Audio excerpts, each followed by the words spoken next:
collaboration moving urban areas forward. And the person at the podium right now is Chip McClure, and he was the chairman of the conference last year. Let's go ahead and take a listen. So let's roll the video.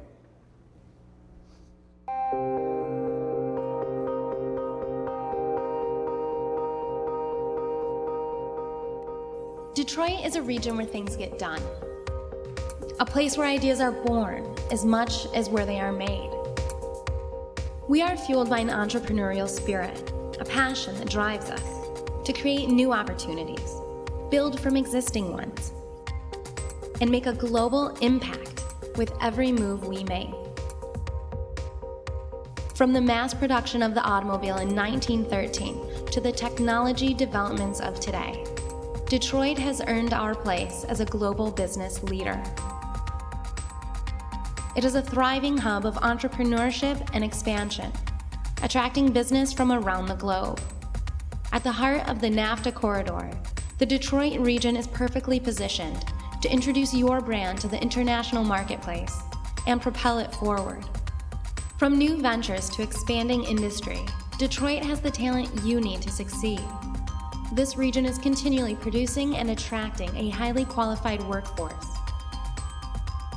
from the U.S. and beyond. We prosper because of our focus on innovation, evident in our commitment to research and development. Companies from around the world recognize Detroit's impact, investing billions in a pursuit to make something better, lighter, sleeker, faster, more efficient, and always with more style. With countless business opportunities, superior talent, and one of the best tax structures in the nation, the time to invest in Detroit is now.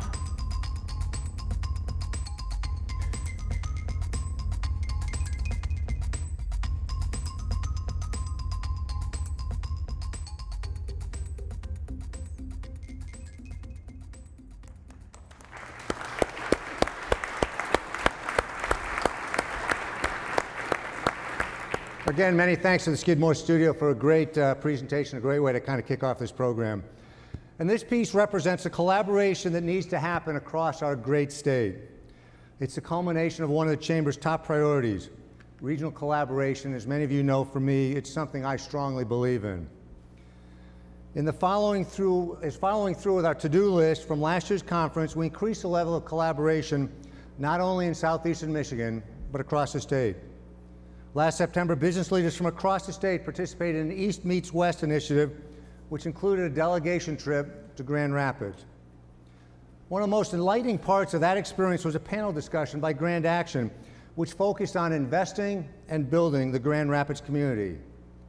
It showed how corporations and CEOs embracing a culture of collaboration can make all the difference in a community and can truly help to revitalize the city. And in April of this year, we hosted a delegation trip from Western Michigan to Detroit to continue this discussion. And it's in that spirit of collaboration and leadership, I'd like to welcome to the stage some of our state's leading CEOs to continue this discussion about their insights on how corporations can be a catalyst for economic growth while leading in community development and philanthropy.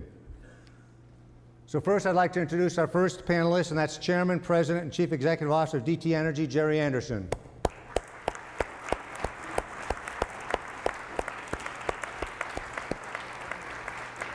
Second is West Michigan Regional President of Huntington Bank, Jim Dunlap.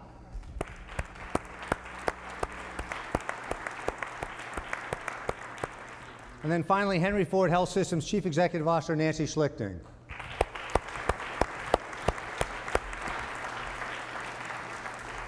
Now, you always worry about when you look back there, you hope that people walk out on time, so I'd like to thank them for that. And at this point, what I'd like to do is turn it over to Gerry to begin the discussion. Gerry? Well, thank you, Chip.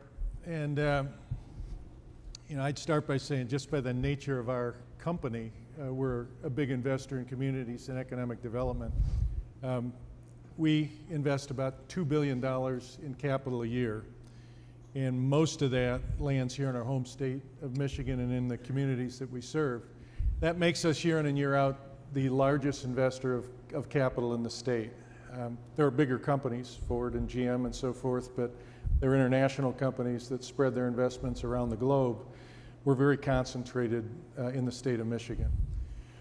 So we are investing a lot in the future of the state. Right now, it's concentrated in a couple of areas. One big area is environmentally driven. Renewables, for example, we're about $2 billion into a $3 billion investment effort to achieve 10% of our energy output from renewables by 2015.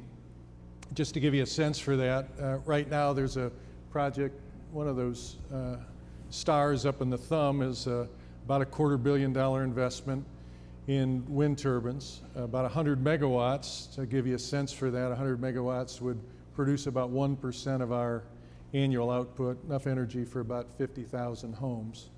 And we're playing that out over and over around the state, principally in wind. That's our best renewable resource here in Michigan, to reach that 10% goal a few years from now. Another big area of investment down there in Monroe, Michigan, for example, are environmental upgrades. Billions of dollars going into this area as well, directed at clean air. The Monroe plant, for example, is a couple $2 billion campaign. When we're done with that, the emissions from that plant will be about 5% of what they were prior to the start. So it'll make it not only one of the largest plants in the country, but one of the cleanest. And then there's always significant investment in our infrastructure, so upgrading the reliability of our electrical infrastructure, the safety of our gas pipeline network. Now that expenditure gives us a great platform to play into what the governor kicked off here at Mackinac last year, what he labeled his Pure Business, or Pure Michigan Business Connect effort. And it really is an effort to get large Michigan companies like ours to push more of their spend to Michigan suppliers. And after talking with them last year, we signed up to increase our spend over a 5-year period with Michigan companies by $750 million. And we agreed to do that, $50 million increase in the first year, $100 million in the second year, $150 million, and so forth. So 5 years out, we'd be spending about $250 million a year sustainably with Michigan companies that we weren't previously. So in our first year, last year, 2011, our target was a $50 million increase. We more than doubled that. And what we learned in the process is that what we imagined might be difficult was a lot easier than we thought. And we were able to go out and find Michigan suppliers who were ready to be competitive on cost, could be fully competitive on quality. We had to sacrifice none of that. And of course, $100 million back into Michigan from us multiplies many times when you talk about the economic multiplier effect. We're in year 2. Our goal this year is $100 million. We're well ahead of that goal this year as well. So I think what the governor kicked off last year was a great idea, and I've been encouraging my peers to direct their purchasing personnel to go after the same thing. It's easier than people might imagine to make that happen. By the way, a fair amount of that is landing in Detroit. So about 20% of the increased spend, we're finding companies that are centered in Detroit to be able to deliver. So good economic development for the state, but also for our largest city. The other area that we've gotten involved in heavily relates to venture capital. And there was a panel yesterday that talked about the importance of venture capital, and I agree wholeheartedly with the opinions that were expressed there, that it's really important for the future development of this state. But there's a good news, bad news story in Michigan. The good news is that our R&D output per dollar of GDP is near the top of the country, number 2 in the country. But the ability to turn that into new businesses really lags. And one of the reasons that it lags is availability of venture capital. And so one of the solutions, it's not the only solution, but one important step was taken by business leaders for Michigan in something called Renaissance Venture Capital. And the first round of Renaissance Venture Capital was a $40 million fund to direct dollars into venture capital efforts with a push to make those relevant to Michigan. We were clear, we stepped up with $10 million to invest in that first round of funding for Renaissance Venture Capital. And we were clear, this is not charity. This is an investment that we expect to have a good return and to produce good leverage in the state of Michigan. And a couple years into that, I'm really encouraged with the results. We are getting good returns any venture capital group would be proud of, and we are seeing it pull dollars to Michigan. So there's at least a 10-to-1 multiple on the dollars that Renaissance Venture Capital is funneling into Michigan in terms of ultimate dollars drawn to the state. So with that encouragement, Renaissance Venture Capital is now in round 2 of fundraising. They've got another $60 million to date, so the total will be $100 million, and we'll go beyond that. We're in for round 2 of that as well, just because our experience with the first round has been so positive. So I think that's an important development here in the state too. So there are other things from a DTE perspective we could talk about. Our work in Detroit on lighting and electricity, or our foundation, investments in our headquarters and things, but maybe we can get to some of that, Chip, in Q&A. Okay, fair enough. We'll have that for the Q&A. Jim? Thanks, Chip. So I'm a relatively newcomer to West Michigan, Grand Rapids, and specifically about 10 years ago, moved there from Orlando, Florida. Quickly fell in love with the community, and you see what generations of investors had done to create the community that it's now become. And would have been very, very easy to look at it from a distance and get the accolades that come with being the second most giving city in America, and Forbes indicating one of the most livable cities in the country, and having the most LEED certified buildings, one of the most LEED certified buildings. There's a lot of wonderful things going on. And if that was enough, and could be enough for now and forever, then that would have been something we could have been proud of and just enjoyed, but it wasn't. And as we started to have serious conversations about what was really going on, we had to look at what was not going well, and this most significant component of that was we were losing our talent at an extraordinary rate in our community and our state. 50,000 plus educated college students, both junior college and 4-year degree college, and leaving to go to school and not coming home was a significant challenge for our community and certainly our state. So what started as a set of casual lunches with 4 or 5 CEOs sitting down and saying, is there something we should be doing different with all this that we have to offer, with the significant amount of infrastructure that's been invested in our community, and downtown has been rebuilt, and yet we are not getting the response from what matters to us most, and that's the bright hearts and minds that would create the new entrepreneurial and wealth generations going forward. The conversation had to be brutally honest. We had to tell ourselves that being the city with the most churches and the best place to raise a family was not going to keep the people that we needed most to help carry the torch going forward.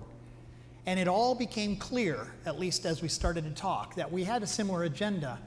Our challenge was then how to best collaborate.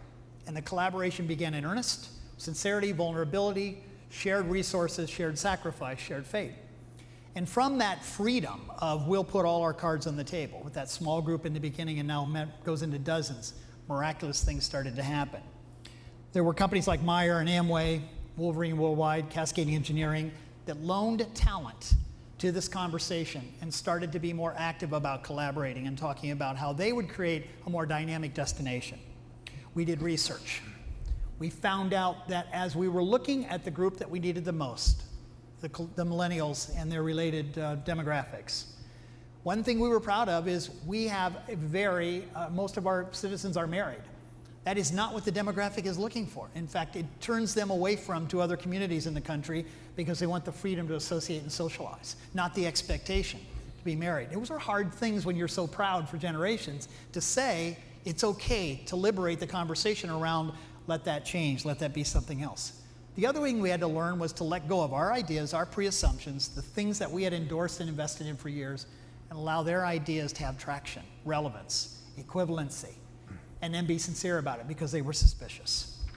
And I will tell you the other thing that's hard for us to learn, and we learned a lot in these early days from this group, was we had to learn to fail and celebrate and know that something good had happened. We don't do that well. We're designed not to. We're set up to have lots of resources, checks and balances. Yet failure was a provocative part of the stimulation that came from this group. So we had to take another step back and celebrate and watch out of that failure what came out of it. And it was amazing because conversation started to change, as Rick DeVos quotes, rebooting the conversation in the community. Things like Art Prize, which obviously you know well now, has become something provocative. But it was much more than that. Our New Year's Eve celebrations, zombie walks, having 2-block-long slides with 4,000 young people waiting in line to go down the street on a water slide. 23,000 paper airplanes being thrown off the top of buildings with messages in them, where people get to open up and meet somebody they've never talked to or will ever meet again. Think of what we had to do to step back and let that happen. And then the company started to look at how should we behave different. Well, we created the first design hub in the state. We call Grid 70 now. It stands for Grand Rapids Innovation and Design, where you have Amway and Meyer and Steelcase, Wolverine Worldwide sitting in the same building in an open architecture, working side by side with their design people, their most provocative ideas looking into the future, and somebody looks over your shoulder and says, what are you doing? And you find out, Wolverine finds out some treatment for leather so it doesn't retain odor, and you don't think the Steelcase doesn't want that in a chair. It cuts down going to market time by 12 weeks, and that innovation started to create vulnerability, trust, cooperation, and move the community forward. And now the design folks for those companies won't work in their headquarters anymore. They want to be downtown at Grid 70. And that spurred other opportunities. We have entrepreneurial generation sites downtown, Modiv and others, where we kept the rents low where they could come in and share resources and feel proud about that. The convening part was the most important. We agreed to activate the resources and the ideas that were brought to us almost unfiltered, certainly unchallenged in many cases, and then get out of the way and let them happen. And they started to become successful. We just had a significant rowing contest down the Grand River. First time in generations we've had that opportunity that one of these young people brought to us after they bid on it, didn't expect, and they won it, and now they have to carry the thing on. So we made that happen. And we had 25 schools, Big Ten schools and others, come in and compete down the Grand River. These things are provocative and prolific once you allow the trust to begin. Our city officials had to be brought into it as they do city planning. But we had to sensitize them to how to do this. So we underwrote taking them to places like CEOs for Cities and having them see like-kind conversations. Went to Portland, went to Austin, the things you would expect you to do. But it was not our goal to emulate or duplicate. It was to be our own. We were stimulated by what could be, but we wanted to make sure we were what we said we could be in Grand Rapids and West Michigan. So we allowed those ideas to formulate. I could talk a long time about the energy. This group has now grown. We see ourselves co-branded. It's completely unstructured. There's no organizational structure other than trust and interdependence and reliability and vulnerability with each other. We meet on a regular basis to continue to activate the ideas, but now the success in and of itself becomes, I remember when I started that, and everybody's taking credit for how those things work, and what a wonderful testament to the things that are going well. And the failures we document, celebrate, and we hold ourselves accountable for making sure that we tolerate more of those and encourage even more of that going forward. So we're seeing things change. Our downtown rental units are filling, significantly filled at this point. There's other ideas coming on board. This group can be perpetually exist forever because of its unstructured nature. And the attitude of the CEOs working together has become as much benevolent and philanthropic as it's been investment-oriented and supportive. So that's a quick summarization of what has happened over the last 4 years to help us become more relevant to the folks we care about most, the customer, if you will, and listening to them, the millennial and creative class. Great. Jim, thank you. Nancy? Great, thank you, Chip. And Jim, I like that zombie walk idea. That's got to have a healthcare Some of us fit in better than others, yes, I think. know. I came to Michigan 14 years ago, and I came from Akron, Ohio, which is a bit of a microcosm, actually, of Detroit, having gone through an enormous economic change, almost losing its entire core industry.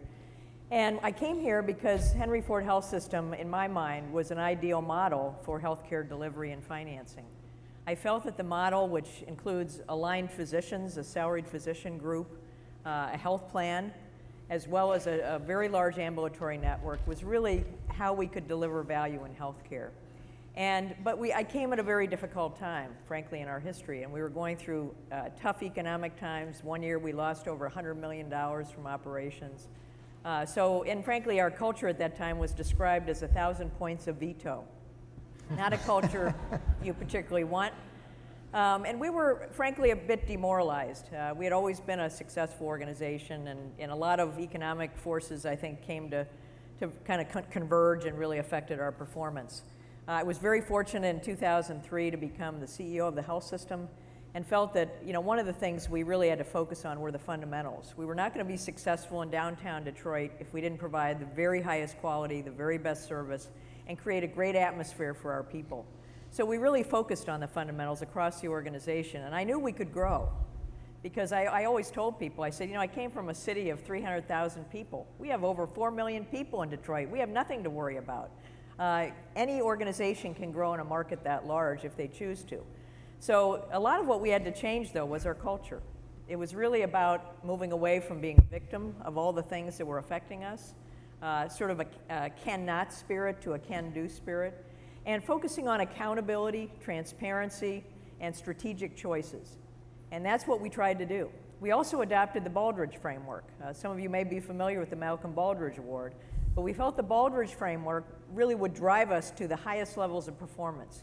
We set much higher goals for ourselves. We were no longer setting incremental goals, and we felt it was very important that we drove that level of performance and integration as a system, so that every part of our organization would really be able to demonstrate that level of performance. In the last 10 years, the Henry Ford story is quite remarkable. We've doubled in size, more than doubled in size actually, going from a $2 billion organization to now a $4.3 billion organization. We've gone from 12,000 employees to almost 24,000 employees, and we've grown market share by 50%. And I think a lot of this was because we went on the offense. We stopped being a victim, we believed that we could do it, and frankly, we put together an amazing group of talented individuals who were helping to create an environment that would be the very best for the people we served as well as the people who work in the organization. Those core competencies that we developed as part of this journey were really innovation, collaboration, and care coordination. We think that's really at the center of what's important to our future and important, frankly, for our role in Detroit and in Michigan. The collaboration aspects have been very significant. We collaborate with our competitors. We work together on community health projects, trying to improve infant mortality. We work together on Tech Town with Wayne State University. We work together on our Midtown initiative with Wayne State and DMC. We really try to bring value into Detroit. We know we need to grow our community. The Live Midtown program has been a remarkable success.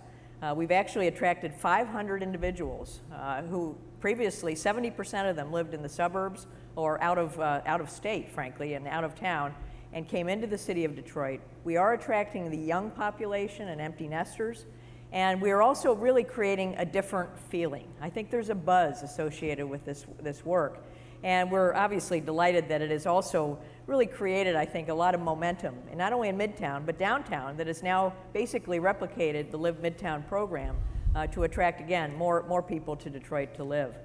In addition, on the innovation side, we've done a lot of important work, again, very collaborative work.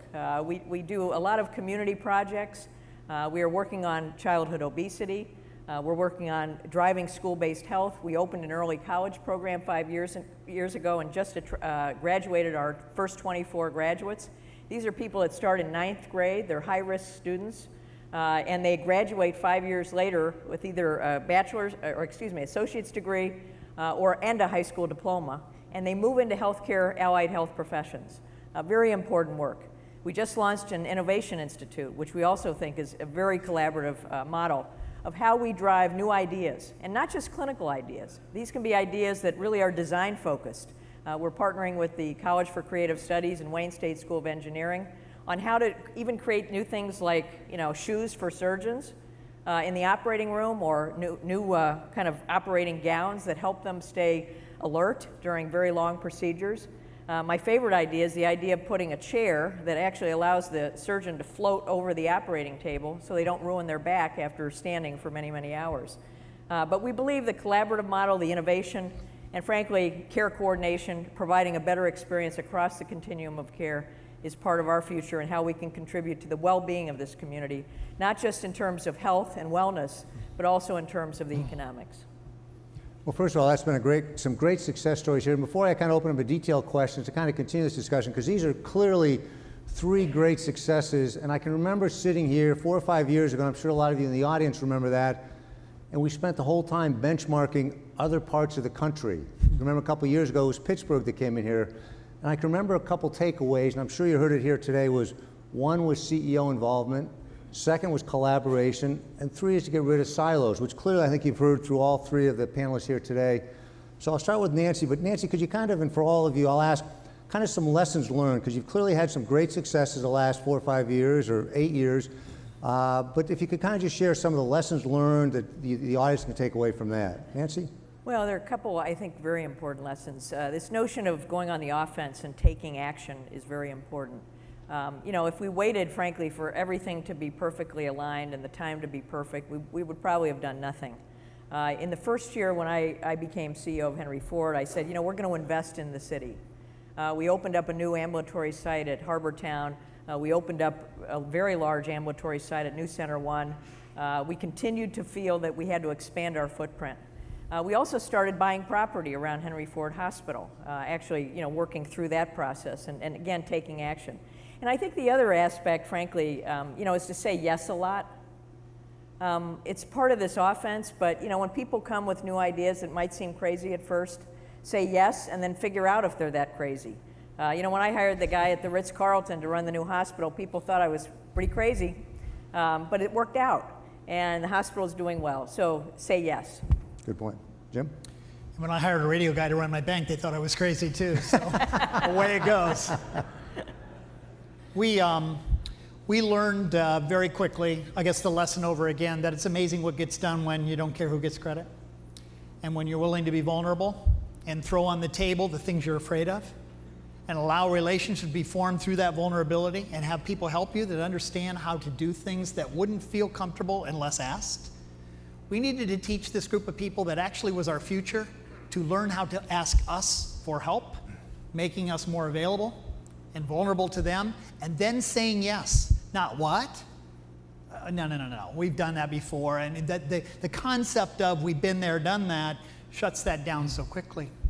And the last thing I would say is that there is no advantage to being individually brand as a company, as a community, as an association. This commingling of our brands, probably the greatest risk we took together to share something we'd spent decades building and protecting and trying to keep pure, actually was an elevation of what we stood for and believed in as a company, and everyone else got to come along for that ride for the same reason. And those were, I think, the most significant things early on.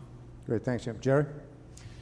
Well, I think what I've learned in the last few years is that what we are doing is working, and it is changing the perception of this state.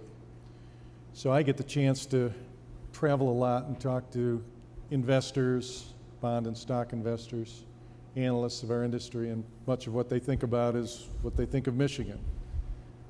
So over the years, I've had a chance to take their temperature, and it's changed. A year ago, we were talking about getting the fundamentals of state government right, and a lot of hard work has been done by the legislature and the governor over the past year. It has changed the perception of this state, the fact that that's happened. A year ago, we were talking about getting large companies to increase their purchases from smaller companies in the state. It's happening and it's working. A couple of years ago, we talked about venture capital and pooling funds to make that more real. We're now up to 100 million and climbing, and that's working. It is creating startup businesses. It is pulling venture capital to the state. Somebody said it. It's easy to say, been there, done that, or be cynical. But when people are putting their minds to things up here and then persistently executing, it's working. A couple of years ago, I'd say pre-crash, when I went out and talked to investors about DTE Energy, I spent at least half my time talking about Michigan. And I had people outright say, look, when I go to my investment committee, the first thing I need to get by is why on earth would I invest in anything in Michigan? Exactly.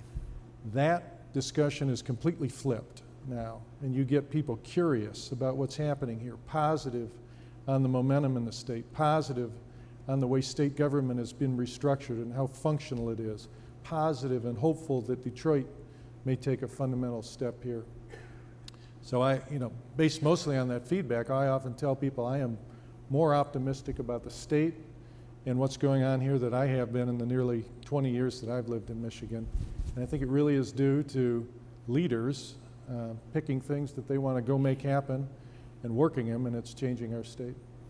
It's interesting, as an aside, I spent a lot of time overseas, and I share this example with a couple people. I was in France and Sweden 2 different times last fall, and if you know my business, you'll quickly figure out which customers I was with. But both times, 2 different instances, I had senior level people and these customers talk about Michigan and talk about Detroit, and in a positive sense, and think about what's happened in France more recently.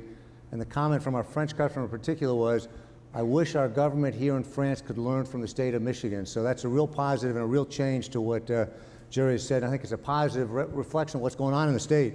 The other thing, when I think about the yes comment, and we had the entrepreneur group here yesterday, that's all they kept saying. And when you look at what Rick DeVos and Art Prize has done as far as kind of encouraging that, I think that's all great.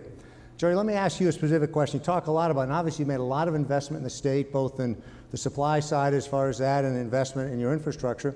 Talk to me a little bit, or talk to the audience a little bit about some of the other things that DTE does in the state for economic development, either through, you know, outside your capital budget, outside your foundation, just in a general sense. Well, you know, we talk about livable cities and attractive cities. And back in the days when Michigan's reputation was trying to reform itself, I had an investment banker walk in to our building and came up to my office and said, you know what? Your complex is really tired. And we all looked at each other and said, you know, we're encouraging a lot of other people to upgrade this city, invest in it, make it look better. What about us? And so I think one of the fundamental things we did was we actually sold some properties and took those funds and reinvested them in our complex in downtown Detroit, and took a pretty large section of the city and just gave it a different look, feel, and upgrade. And a lot of people enter the city through that portal and drive by our property in the MGM and so forth, and it feels different. And that helps set people's mindset as they enter Detroit, outsiders in particular. So now when we get visitors, they often come in and say, hey, what a cool place, and you know, it helps set their perception of Detroit. So that's our contribution to the things Nancy was describing in Midtown and downtown. I see things now in Midtown and downtown. I see groups of bikers coming through and runners, packs of runners coming through. I didn't see that 3-4 years ago. So I think one of our contributions has been to live out kind of the livable, make the city more livable, more attractive for these new folks who are coming in. Nancy, from a broad sense, how do you see healthcare getting involved in economic development in a general sense, and then how to translate, obviously a lot of successes you've had here in Michigan and in the Midtown project, but just more in a general sense, as you look at healthcare, how do you see that helping to drive economic development? Well, you know, I think many healthcare organizations stay kind of within their walls too much. And, you know, like Gerry describing the DTE headquarters, we needed to have that same kind of facelift, if you will, as well as internal upgrade for our downtown hospital. And over the last probably 5 years now, we've spent well over $300 million on investment in that facility. It was very important to me that the area around it looks good, that we have good lighting, good security. So I think economic development starts actually with the facility and opening it up to the community. In our case, we started buying property, and we now have a 300-acre parcel adjacent to Henry Ford Hospital going toward 94 on Trumbull that we're looking forward to tremendous transformation over the next 5 to 10 years. And in fact, this week we're announcing that Cardinal Health, in partnership with the DMC and Henry Ford, is going to build a distribution center there. So we're bringing commercial development. We're hoping we can start with new housing, so we have affordable housing in our neighborhood. So I think it's actually just looking outside our area.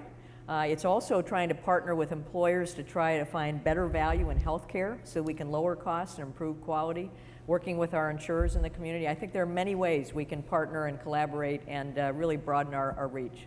You know, I'll also mention as I think about that, and there's been lots of examples going back years ago with American was starting to redo around their headquarters, and then more recently with what Quicken Loans and CompuWare and the others have done downtown, and then around your area too. And part of it, as I think about that, is the investment from the businesses to do that, but also getting the message out, because success tends to breed success that way. Jim, from your perspective, obviously described a lot of good things going on in Grand Rapids. I think the Grid 70, which I got the opportunity to spend some time in, I hope I can put the plug in. If anybody gets a chance to go spend some time there, it's great. It's great to see kind of this collaboration across a lot of different businesses that, quite frankly, don't compete, but you start to find out there's a lot of commonalities there. So there's been some great successes in the last few years in Grand Rapids. My question to you is, how do you maintain it? How do you not lose that momentum that clearly has been going on, and to make sure that you don't start sliding backwards? You have to, one of the many ways I would react to that is, you got to continue to invite everybody into the process. It's completely open. There is room for and an expectation everyone can add to the experience and to the outcomes. A couple examples I would give you. You may remember a year or so ago, there was an article written in one of the magazines, Time, Newsweek or something, about Grand Rapids being one of the 10 dying cities in America. We could have all said, oh my gosh, what are we going to do? What happened instead? I didn't even know what it was at the time. We did this lip dub, this live video on YouTube. Our whole town got together, practiced to do it, did American Pie, spent 9 minutes. You have to do it all in one take. It's a really kind of a cool thing in that regard. We have 4 million hits now on that thing, and they called and said, we give up, stop. The reality was, we weren't going to take it anymore. And it wasn't true anyway, but we didn't become negative against negative. We found something proactive. Let me put a plug in for our media for a second. We have the president of the MLI Media Group here today, Dan Guido. Do you know what media can do or not do to echo what you're trying to get done in a community? Look on the website, look at the organization, and see the number of reinforcing stories and activities that are going on about what's going on in our community and our state. And the energy that comes around people believing when they get it through multiple sources. So that includes a whole nother dynamic of saying, how do I get involved? And then we celebrate. And there's never enough room to say thank you and ask them to come do it again. So there's some general reactions I would have to our momentum. You know, one way I measure that from the media perspective, and I can remember years ago launching a plant down in Alabama, and the difference down there was it wasn't a big investment, but we launched it, and for the next month, every week there was an article in the newspaper about the good news of this investment. So to kind of follow up what Jim's saying is we have a tendency, at least historically, to talk about good things one time and then forget about it. I think what you're talking about is kind of reinforce. Yeah, I just to add to that, I think communication is not something that just happens. Messaging just doesn't happen. It has to be strategic, it has to be organized and executed well, and I think that's a great lesson, I think, for many applications, certainly in our community. Good. I do have a question from the audience. Let me start this one again. This will be to all three of you, and the question is, how important is corporate citizenship in supporting nonprofits to your business model and philosophy? And Gerry, maybe I'll start with you, and we'll go right down the panel on that. Well, you know, we live and die with our communities, and if you think of our company, it is connected to everything and every one of the communities that we serve. And if our communities aren't healthy, ultimately our company won't be healthy. So supporting the communities, supporting their livability, their vitality, their economic development is not only something that many of us who are leaders of DTE are personally connected to because we love the state or love the community that we grew up in, but we know it's really fundamental for a company like ours. So we try to thread that through not only our foundation, but through the business itself. We talk about our company being the lifeblood of the communities that we serve and the engine of their progress, and try to talk in a very real way to our people that is our role, that we need to be the lifeblood of these communities in a lot of ways that goes beyond the energy that we supply them. The energy is, in a sense, the lifeblood, but the work that we do to help them develop, help them grow, help them reshape themselves plays that role too. So I would say for a utility company or an energy company, that sort of work is right at the core of what we do. Jim? So I'd respond this way. We have to ask ourselves all the time, what do we believe in and what do we stand for? And the activities and the investments we make say a lot about those answers. And the activation of the investments we make, doing sponsorships and donations are one thing. Showing up, providing access to talent and treasure beyond money, providing leadership, getting involved with boards, not to sit on the board, but to lead the organization and leave fingerprints, if you will, on its destiny and its direction. Vital part of investing in what you inherited. I talked about before how interestingly delicate it is to respect the past. And these fantastic families that created the Grand Rapids experience we have today, but still push the future. When we recruit people, they come and try to feel us. They come the night before. They'll sit in the restaurants and talk to the waiters and waitresses and say, so what's it like living here? You can't fake those conversations. If the community isn't deeply embedded in itself and committed to itself, and the organizations that are extracting economic value from them don't return that favor, they feel that. And your recruiting session the next day is already tainted and destroyed by the experience they had the night before. It never stops. We have a saying in my company called everything speaks. Every day, every action, every communication, every word. Our community feels that way about itself too, particularly philanthropically. Nancy? Yeah, I agree with Jim. I think, you know, the biggest barrier we have to success is what's in our heads. It's how we believe, how we are committed the action we take. And I think for communities to succeed, we need all participants to be engaged. We need corporations that may be global to still not forget that they live in communities. I think that's very important. I think over the last decade or 25 years now, we've seen the consolidation of industries sometimes affect communities in a very dire way. So I think people still need to remember where they live. I think foundations are very important. We're fortunate in Michigan to have some of the very best. I am privileged to serve on the Kresge Foundation board, and we do amazing work. And I think the kind of collaboration that's going on in our foundation world today has been a real game changer here in Detroit. So I think that, and all of us, frankly, on the nonprofit side and healthcare and other businesses that are nonprofit, we need to engage differently. And we need to participate actively. So I think there's dimensions that we just need to be very aware of and trying to really take the right action. Sure. Yeah, as I was listening, there's a CEO who sits on our board. He's CEO of a company called USAA. Many of you may know them. They serve members or ex-members of the military with insurance and financial services. They have a reputation for doing everything well. They have fantastic customer service. When people benchmark employee engagement, they show up off the charts. So we took a trip down to his company to learn.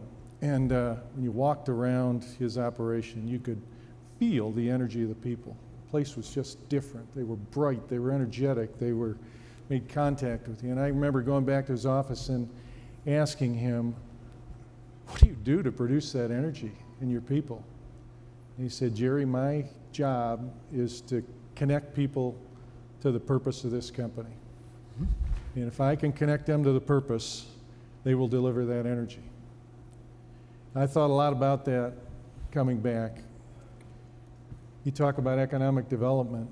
The one thing that will energize people in Michigan, from my experience, if you can connect them to it, is their ability to be part of the revitalization and improvement of this state.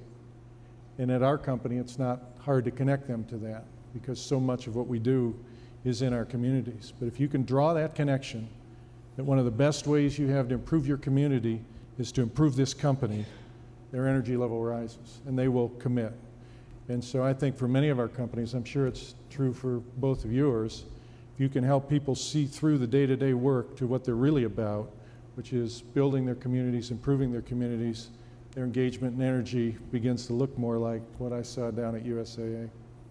As an ex-military person myself, and I happen to know this person he's talking about, it's a great success story. They had a session earlier today about hiring returning vets, and USAA does it the best. We're benchmarking them ourselves right now, and it's fantastic, and I would certainly agree with that. I can't miss the opportunity with a banker on the stage here to ask you a little bit about return on investment, Jim. And when you look at these kind of things as far as investing in economic development, clearly we talk about it in a very broad strategic perspective, but how do you, from a banking perspective, look at, and then we need to, from a business perspective or community perspective, be able to measure the progress going forward. And clearly, in a banking's perspective, there's certain, return you're looking at assets or assets employed or whatever. But when you look at it either in a very broad or very detailed sense, how do you measure, or how do banks in general, but in particular Huntington, measure that kind of success, and how can we kind of benchmark that going forward? Well, we're in a funny industry. We have not figured out how to be more successful than our customers. So there is a vitality that we need to inject in the community, and most of it starts with confidence and the awareness of what they see around them and happening. And when they see leaders taking risks and inviting others to participate in the success and the benefits of that, it perpetuates even more of that. I remember the first year of Art Prize and who knew what to expect. And I can tell you halfway through, our restaurants were out of food. They had not prepared, which goes to not thinking big enough, to not expecting success, to not stepping into the moment. They never made that mistake again, for obvious reasons. Hiring. When someone is predetermined, the way these young people make decisions today, which we had to process forever, was they decide where they're going to live before they decide where they're going to work. My daughter's done it 3 times. So if you aren't the place they want to live, you will never be the place they're going to work. And it's a fascinating process to put in motion where you have to become a place where programming, not things, activities, and not rules, end up activating a group of folks coming to a community to become vibrant and vital members of that society. So I watch my hiring activities. I watch people that are more transient in their careers stay longer because of place. I watch the economic activity that happens traditionally on unemployment numbers and all that, as you would expect, but more than that on enthusiasm when you walk around the street and talk to people about their confidence and belief. That's where investment comes from. Not how rich people are, how confident they are, how wealthy they feel versus how they really are, and then they will lean into that. And the last thing I would say is that when the language starts to change and you hear the echo of what it is you profess to stand for and believe in coming back to you because people are using it in their own way, but they're indicating that it has now made them more confident to do the things that they choose to do. All of that translates ultimately into the kind of things we end up measuring officially, but it's the unofficial attributes to all those activities that actually give me the encouragement to say we're not only in the right place, we have a responsibility to perpetuate, to innovate, to stimulate, and to lead, and all that will come back in economic activity for all of us. How about within the companies? How do you guys measure, that kind of success or progress as you're moving forward with that? I mean, we are here. When you're a healthcare organization in a community, it's very clear that everything you do to make that community stronger is only going to benefit the organization in the long term. And I love Gerry's comment about, the engagement of people. I mean, one of the things that has actually engaged our folks more than anything has been our work in Detroit. And, it's amazing. We actually, we have people involved in heart walks, thousands of people from our organization. When it moved to Detroit, the numbers went up under the leadership of Bob Briney, our President and Chief Operating Officer. When you look at, our work in the south of the Boulevard Project, the president of our hospital, Dr. John Popovich, his energy level, when we started that work, I mean, you could just see it. So I think the opportunity we have is when you have engagement and people sit on boards in the community, they participate, they are part of our community in all aspects, it makes our organization so much stronger, and the commitment is there. So I don't know if we can measure it we measure it by engagement, we measure it by our results, we measure it by, the quality that we deliver. It's in everything we do, but I think it's very, very palpable. Gerry? No, I agree with that, much like you can walk into a company and I've learned this, you can walk into a manufacturing operation and tell if it's well run. Absolutely. You can walk into a room full of employees and determine whether they're engaged or not. Yep. And you can go out into the community and talk to people and tell whether you're doing a good job or not. Because if they're honest, it doesn't take you very long to figure out whether you're delivering your services well, and whether you're playing the sorts of roles we're talking about in an effective way. And I gauge it by the feedback I get from groups like this. That when I get people coming to me and genuinely saying, you're doing well on this, you're doing well on that, I take that as real signs that we're making a difference. We get plenty of feedback where we're falling down on the operational side. And we're working hard to get better at that. But I think if you've got your ears open, there's plenty of inputs to give you signals as to whether you're helping to make a difference or not. Let me shift a moment to collaboration. And, we talked yesterday, we actually did a delegation trip last fall to Grand Rapids. About 25 of us went over there. And one of the aha moments that I had there, Nancy was in that group too, and Jim participated. And one of the aha moments is, a year ago on this stage, the governor talked about the success of Michigan is dependent on the success of Detroit, and therefore the success of Detroit is dependent on the success of Michigan, and vice versa. The aha moment is when we went to Grand Rapids, we heard exactly the same thing. And you begin to realize that Grand Rapids' success depends on the success of Detroit and vice versa, and both depend on the success of the state and vice versa. And I'd like kind of each of you to kind of comment on that kind of on a more global view as far as statewide, really kind of with the idea of, as you look at this, a few years ago, we really focused strictly on the city of Detroit, and then we got a little broader and said, okay, maybe it's the southeast region. In the last couple of years, it's really been statewide. And as I said, an aha moment for me last year was hearing the fact that at Grand Rapids, it was as important, the success of Detroit in Grand Rapids, as it was in Detroit. So if I could ask, maybe start with Nancy at that, and kind of just your response or reaction to that. You were part of that group there. We kind of talked about that as we were coming back on the bus that day. And any other comments as we kind of look at that moving forward? No, I think it was very eye-opening for me. First of all, I hadn't been to Grand Rapids in a long time, and it was wonderful to see the progress. But it was very impressive when the leaders of Grand Rapids said, when people talk about Michigan, they talk about Detroit. They don't talk about Grand Rapids. I mean, that's not the first thing we think about. And so they understood that it is all about how big a team we want to play on. And at Henry Ford, back in the years when our culture was 1,000 points of veto, we started a renewal project. And the renewal project for our entire health system, we had thousands and thousands of employees who participated, was how big a team do you want to play on? And I think that's our issue here. I think it's the issue in Detroit. I think it's an issue in the region. I think it's the issue for the state. I think we should play on the biggest team we can play on. There you go. And if we play on that team, I think we have an opportunity to do so much more, because there is no one in this room that can operate in isolation today. We all know we're in an international world, so doesn't it make sense that we're going to work in Michigan to be on that big team, working together to really drive the kind of positive improvement that we need? Jim, you were one of the ones who was the host over there. What kind of, any kind of reaction? This state is more than interesting to our company. It's vital. And I would suggest to you that the majority of the investments we're making in our organization right now are in this state. We see an extraordinary future for Michigan, and we plan on playing a provocative and significant role in that regard. And it started with, interestingly enough, our holding company board of directors having a retreat in Detroit in the fall of 2010. I invited several CEOs I didn't even know, 12 exactly, and 11 of them came and sat down and had a conversation, not knowing what they were going to talk about with each other, about Southeast Michigan. This is the biggest risk I ever took in my career. The chairman there, our lead director there, and here's these CEOs that I didn't know well, but what were their beliefs, plans, desires, outlooks about Michigan? And to a person, they were all forward-leaning, making investments. They had synergies with each other, as unchoreographed that evening was. Forks were in midair, wine glasses were held like this, and the board was going, oh my God, they see something from their level that the rest of the world has not yet recognized, and that changed the moment of my company. It's the night I hired Mike Feasey. It was the investment that our board signed off on. It's all the things that you've seen happen, and it came from a belief sitting at this level, which then translated to corporate boardrooms saying, I don't want to hear the rhetoric anymore from the outside, I've heard it from the inside. And from there we go. And that has been the culture and the belief system that we've built both our investments and our collaborations, and it will continue that way. Gerry?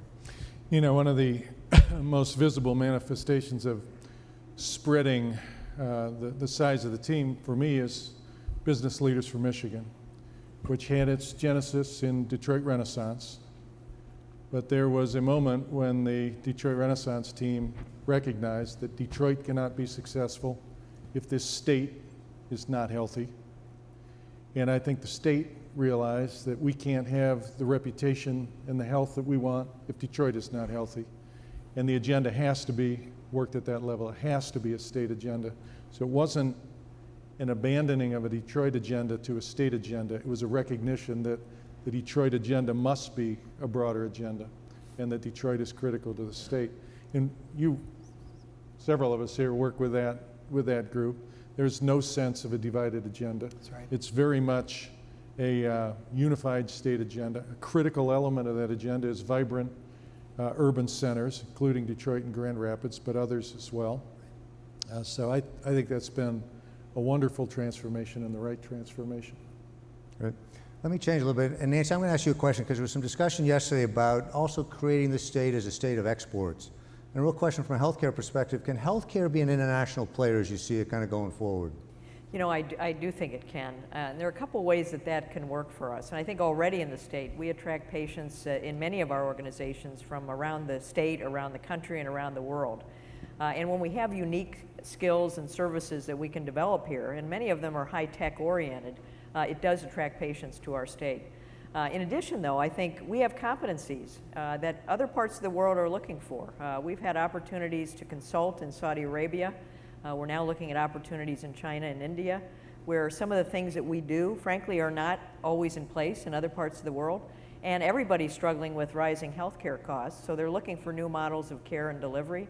So I do think we have opportunities both ways to both attract patients as well as to actually export some of our expertise and develop new concepts. Gerry, a very specific question. Detroit public lighting. been a lot of discussion about that. That's been one of the focuses. The mayor of Washington talked about get your services straight, and I think the first thing everybody kind of identifies with is lighting. Give me your perspective on that and what DTE is doing in support of that activity. We were approached this past year by both the governor and the mayor to help. For those of you not familiar, Detroit has a public lighting and electric operation. It's pretty broken. As the city went through tough financial times over the past number of decades, it simply wasn't invested in. And when you get behind the problems they're fundamental. So it needs reinvestment if it's going to provide the basic lighting and power services that a high quality city needs. The first piece of that we're taking on is lighting. I tell you, go out into the neighborhoods and there are a couple of issues that rise to the top, and lighting is one of them. They don't feel safe. If you get into the areas that are trying to redevelop in the city, Midtown, downtown, people coming in want to feel safe. They want to be able to walk back from restaurants at night and not be afraid they're going to get mugged. So that's a fundamental service that needs to be better delivered if the city's going to be what we want it to be. We had some of our engineers work with city personnel to size the problem. It's about a $150 million investment that needs to happen. We are working legislation with both the city and the governor's office now. It's in the House. We hope it's going to come out of committee and begin to work its way through the legislature that will set up an authority structure so that the city can raise funds and tackle this problem. And if we get that legislation out, I think in about 3 years we'll have a fundamentally different and much, much better lighting situation in the city of Detroit. Well, as we've heard a number of times, having those kind of services is important, so I certainly applaud your efforts there. This is a question from the audience, and it's for all three, and it says, for years we've had about 80,000 job openings and cannot be filled. What do you think should be done differently to get unemployed and underemployed people properly skilled fast enough to fill these jobs? And Jim, maybe I'll start with you and go around from there. Yeah, two things. I think access to the information, which I think the Snyder administration has done an absolutely fantastic job with their version of the online service on that. If you haven't gone on and seen that, you need to. It's very, very, very well done. The other thing is that we need to continue to think about the influence that we have in all of the areas where we work, interact with, roam, visit, etc., and make sure that we are talking up the opportunities to connect employment opportunities with skill sets, because we lost so much of that during the times when the belief systems weren't what they are in Michigan now. So talking proud, every conversation, every interaction, those of us that have sphere and influence can change the pattern of people's beliefs around that. There's still high unemployment everywhere, and to represent Michigan as being a destination, a place to come and to have economic vitality to create wealth, raise family, and have the quality of life they're looking for is a new rhetoric. And the more responsibility we take for that, the more interest there is to access, and I think take the risk of saying, I think we'll check that out. So I think those two things I would respond to. Nancy? Yeah, I think, healthcare offers a lot of opportunity, and we've already seen some retraining going on in terms of people that perhaps came out of the automotive industry without the requisite education, and they've now gone into special programs that have been developed. We had one with Oakland University on really helping nursing students who are in that kind of retraining mode come into the industry. And I think, again, the early college idea of really allowing younger people, frankly, to move into those kind of roles as well. But, we have to allow people to enter our organizations, even at the entry level, and then work on the kind of retraining and development opportunities that exist and give people a chance. I think that's a big part of it. Yeah, I'd strike a similar theme. We're in industry like segments of the auto industry and others who are experiencing shortages of talent in certain skill areas. And that isn't for lack of people, it's for lack of people that have understood that we have that need and gone through the retraining process to fit that job category. When Michigan was going through its struggles, we had all sorts of people from other industries leak out into DTE Energy. And in the process, they built new skill sets and are very, very successful in our company. So it can happen easily. People can transfer industries. I agree that what the Snyder administration is trying to do through this Pure Michigan Business Connect is help speed that up, to help people understand where the talent need and skill needs are, and move quicker to those opportunities. Okay, similar type question. What are you doing to energize the younger professionals to encourage not just retaining them, but also attracting new talent? This is the classic. Here in Detroit, we see all, and I've got two 20-year-olds or 20-somethings. One went to Chicago for a while, and a lot of his friends were in Chicago, went to Chicago for the sake of going to Chicago, and then found a job. And one of the things we talk about here in Detroit in particular, but then Michigan in general, is we've got some great universities, some of the best in the country, quite frankly, in the world, and yet how do we retain them to make sure they stay here to do that same type of thing? Any kind of thoughts from any of you as to how we not only attract but retain the best and the brightest? So one little example, and this is probably small, but I think representative of the kind of activities that can help. So we stepped in to retool our auto show in West Michigan this year and trying to make that more relevant, dynamic, and in a more impactful endorsement of that industry and the related supply systems.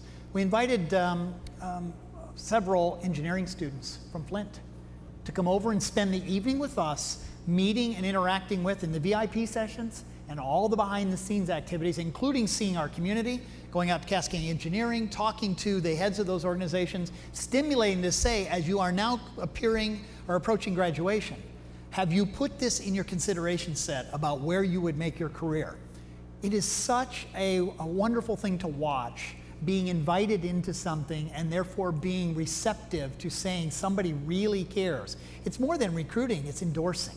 And it's representing, it's making someone feel proud that you recognize who they are and what they're capable of, and there's a future that they can have in that regard. I'm really, really, really pleased, and hope we will do a lot more of that in West Michigan to make sure that while they're in the susceptible and vulnerable stage of making these decisions, let's get them with the people that they would never reach through the career and interviewing process, and get them endorsed and invited to have the follow-up conversation. I think it can dynamically change how they make their decisions. Yeah, I would add, we're a large academic organization. We have a lot of students and residents who spend many years with us. Mm-hmm. And frankly, I think we were not as intentional in the past about how we recruit them or re-recruit them back to stay with us over time. And I think we've gotten much better at that for exactly the reasons you described.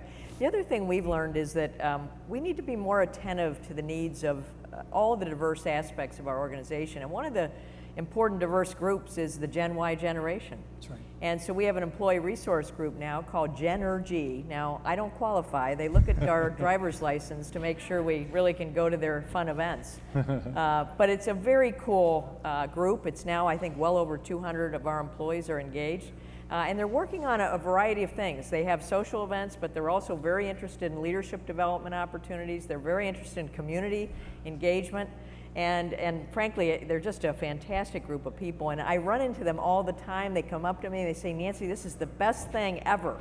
Because, you know, in today's world, even though they text and we have all this connectivity, you know, it's hard to get people together and really feel like they're part of a sense of community. So that's what we're trying to do. Actually, through my daughter, I'm very aware of this Genergy group, and I will tell you, for the record, my wife and I did get invited to one of their activities. Really? Oh, I'm jealous. We kind of got special dispensation put off to the side. Yeah. But it is a great way, and again, as you look at these different resource groups, whatever kind of resource groups there are, getting the group together is extremely important, and I can certainly tell you firsthand through her experience, it's been very positive. Is there any other comments? Well, we have huge turnover coming at our company. Like many companies that grew with our region, there was a big influx of people my age or older, and they're going to be leaving soon. So we're seeing a lot of younger people come in, and I guess the lesson learned is the only people who sell your company well to young people is young people. And that leads to a focus on making the experience for the young people that are coming very, very good, because word of mouth travels in a flash if they're not getting the fun or the learning that they want out of their job, which focuses you pretty quickly on making sure that you're pulling high quality talent, because the only people you give rope to are good people. So our focus has been on trying to upgrade talent and skill levels, so we're happy to give them rope. If you give them rope, they'll tell their friends this is a good place to work, and that creates its own pull into your company. One last question. I'm going to combine two questions. Again, this is a Detroit-focused one that I'm going to ask each of you for final comments or final thoughts. And the two questions are, one is, regarding and attracting talent, how would you answer the question in one sentence, why Detroit? And the second one is, does Detroit have adequate infrastructure to be successful, whether it's incubation, mentors, venture coaches, et cetera? And how are you helping to build or support this infrastructure? Gerry, we'll let you start. Why Detroit? Because you can be in on the ground floor of a rebirth, and that's exciting. And that's the young people who are coming to Detroit are coming for that reason. They want to be in on the ground floor. In terms of the infrastructure, you know, there are many parts of the infrastructure that need to be reworked or rebuilt, but that's what's exciting to people.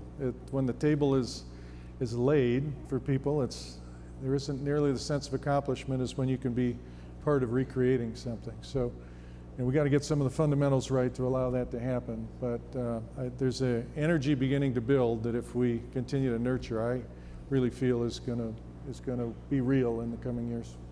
I'll give Jim and Nancy time to think about it a little bit, but just real quick to kind of respond to that, as I think about the entrepreneur group yesterday and some of the groups we've even seen today, you do see kind of this renewed energy in the last couple of years to kind of do that. And some of it's just pure word of mouth. There's another question there, how do you get the topic of success out there? Yeah. And some of it's what you see on the stage here. But as importantly, I often talk about, this isn't just an event, this is part of a process.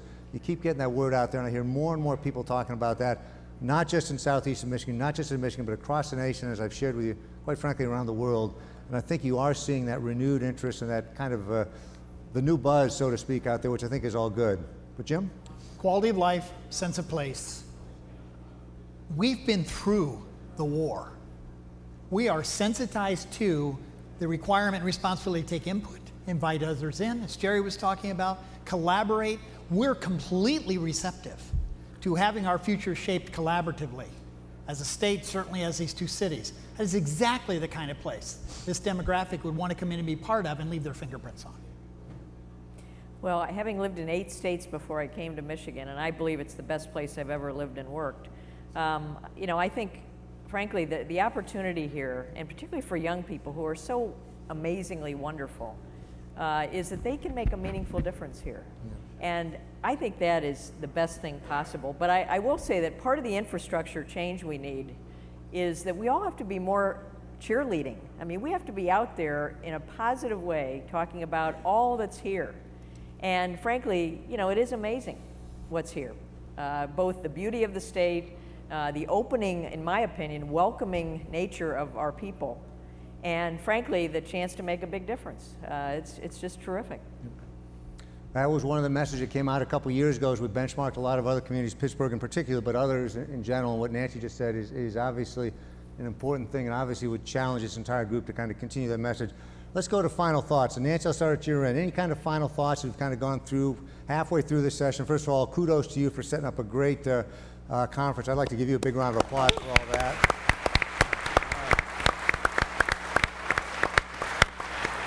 Trust me, I recognize she gets no, I mean, obviously you get no recognition for all the effort behind the scene, both you and the chamber and that, but it's been a great conference to this point. But as you look halfway through this and this discussion here, any kind of final thoughts as we look at here in the you know, I'm just, frankly, I'm so pleased that what I hoped would be a theme is emerging. And that is this theme that everyone counts. It is about inclusion. It's about what we stand for and what we are really believing as a state, as a region, and as a city of Detroit. And I think if we can really bring that theme to life,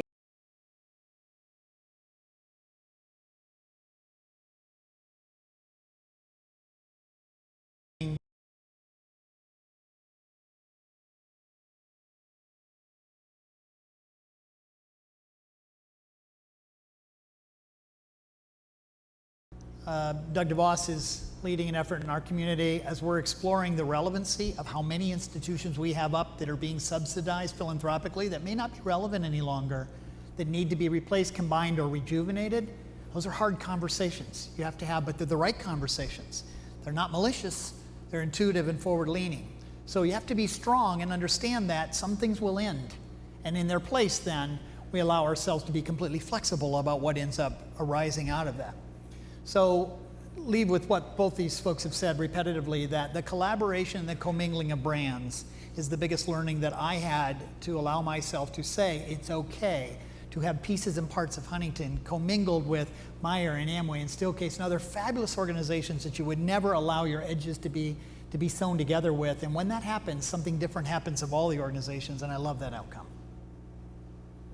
Gerry? Well, I'd return to something I mentioned earlier, which is that what we're doing in the state is working.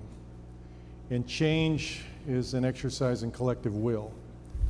And it is organizations large and small deciding that they want to be part of this, and then fixing their energy and their will on being part of this change. So my parting shot would be to invite each of you to think how your company or your organization, or how you can use your company or your organization to help fix people's energy and will on the sort of changes that we're talking about here. And if we do that, it will change the state and will change our reputation to something that's a whole lot more positive down the road.